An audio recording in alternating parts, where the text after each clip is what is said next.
Presiding Officer, on Tuesday the 15th of November, I asked... Can I have a... Presiding Officer, Tuesday the 15th of November, I asked Minister Lorna Slater, quote, when did ministers first become aware that they were using a figure that, to quote Scottish Government officials, hadn't been properly sourced? She responded, quote, ministers became aware of the issue on Tuesday the 8th of November. The Civil Service apparently knew the data was not true several years ago. So, Minister, when did ministers first become aware that what they were using, or that they were using a figure that, to quote Scottish Government officials, hadn't been properly sourced? Minister. Ministers became aware of the issue on Tuesday, the 8th of November, ahead of the publication of the report by these islands. Emails in the public domain reveal that civil servants actually wrote to at least 2 ministers in October 2020, saying, quote, the 25% estimate has never, to my knowledge, been properly sourced. So the information provided to Parliament by Minister Slater 2 days ago does not apparently accord with the facts. Parliament has been misled again. On Tuesday, Presiding Officer, I also quoted the Ministerial Code at section 1.3c on how ministers who mislead Parliament should respond. To the best of my knowledge, the only correction to the record has been by the First Minister after I called her out on her previous use of misleading energy consumption statistics. None of those who misled Parliament on the 25% claim have apparently acted.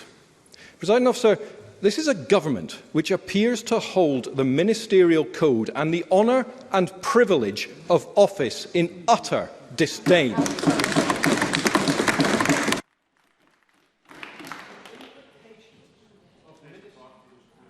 The implications of ministers consistently and brazenly misleading this Parliament are huge, as are the implications of ministers not acting in accordance with the Ministerial Code having done so. Presiding Officer, I am concerned that a perceived lack of integrity by Scottish ministers in not abiding by our processes and codes risks bringing this Parliament into disrepute and risks undermining your position as presiding officer. Is there any way, therefore, that you can preserve the trust placed in us in this Parliament by ensuring government ministers abide by all aspects of the Ministerial Code, particularly section 1.3c?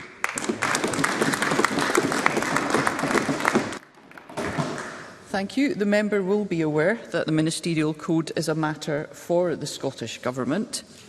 But it is clearly of paramount importance that members, including ministers, give accurate and truthful information to the Parliament, correcting any inadvertent error at the earliest opportunity.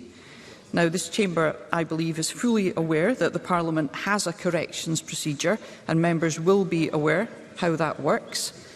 The current mechanism that is available to me through standing orders reflects the procedures and practices that have been agreed by the Parliament itself.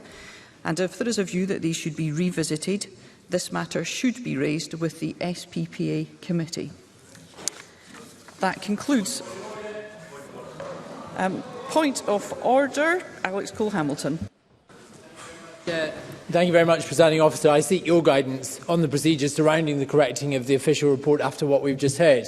Because what we've just heard from Liam Kerr is frankly astonishing. The Energy Minister at the time and the current Trade Minister were informed this statistic of 25% had no basis in 2020. So it's important that Parliament gets the proper facts.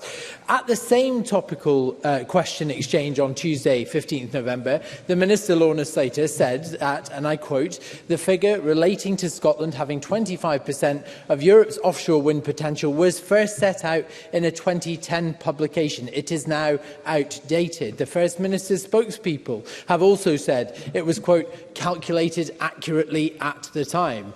But how can the Scottish Government confidently say the figure was correct in 2010 when civil servants told them in 2020 that it had, and I quote, and as Liam Kerr said, never been sourced? Put simply, Presiding officer, nobody knows where this figure came from.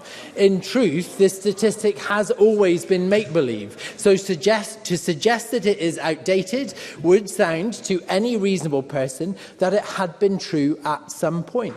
Presiding officer, in an attempt to excuse the original falsehoods, I am concerned that the government are now creating fresh falsehoods to cover their tracks. Can I seek your guidance on what mechanisms exist to correct the record, and whether you have been approached by the government on this point, that rather being outdated, this statistic was never accurate to begin with? I thank Mr Cole-Hamilton for his point of order. I have already ruled on this issue in relation to my response to Liam Kerr.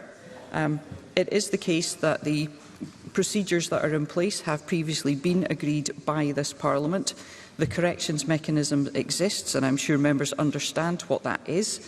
The member has made his points on the record.